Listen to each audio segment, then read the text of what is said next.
السلام عليكم، كيفكم يا بنات؟ شو أخباركم؟ اليوم بدي أشارك معكم عصير البرتقال والجزر. خليكم معايا من البداية للنهاية. عندي مقدار نص كيلو جزر قشرته وقطعته، بدي أضيف عليه كوبين سكر وأحطه ينسلق. السكر شوفي بيضل مقداري انتي حسب الحلو اللي بدك اياه، يكون حلو كثير ولا خفيف سكر. وطبعا لما تيجي تطحني كمان بتذوقي يعني. بدي احطه على النار ينسلق.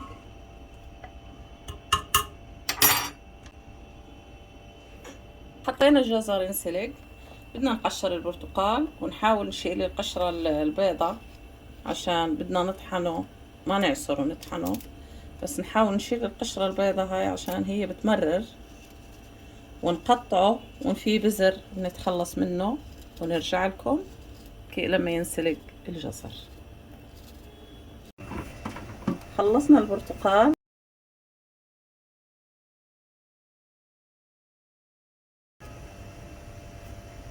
ونقطعه،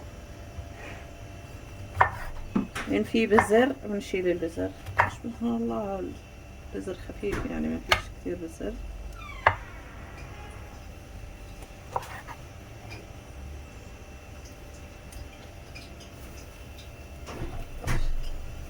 نقطعه كله هيك ونرجع لكم.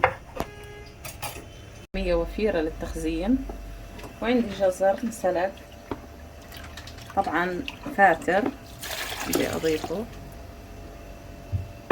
وابلش اطحن. طبعا راح ازيد مي. عصيرنا طحناه صفيناه وضفنا عليه كمية من السكر. ضل بس نحطه بأكياس ونخزنه، بيطلع قوامه زي هيك. تقدري ساعتها لما تطليه بدك تضيفي عليه موز، تفاح، اي نوع فاكهة بدك اياه يجي حامض شوي زيادة، تعصري لك حبتين ليمون وتضيفيهم عليه. بكمية المي كافية، عصير جاهز للشرب. بيطلع بهذا القوام، شكله ما شاء الله وكميته وفيرة. النسوان اللي بتشتغل ما إلها وقت تقعد تعصر، جهزه بتخزنه بالطول برمضان، سهل وطيب ونعش.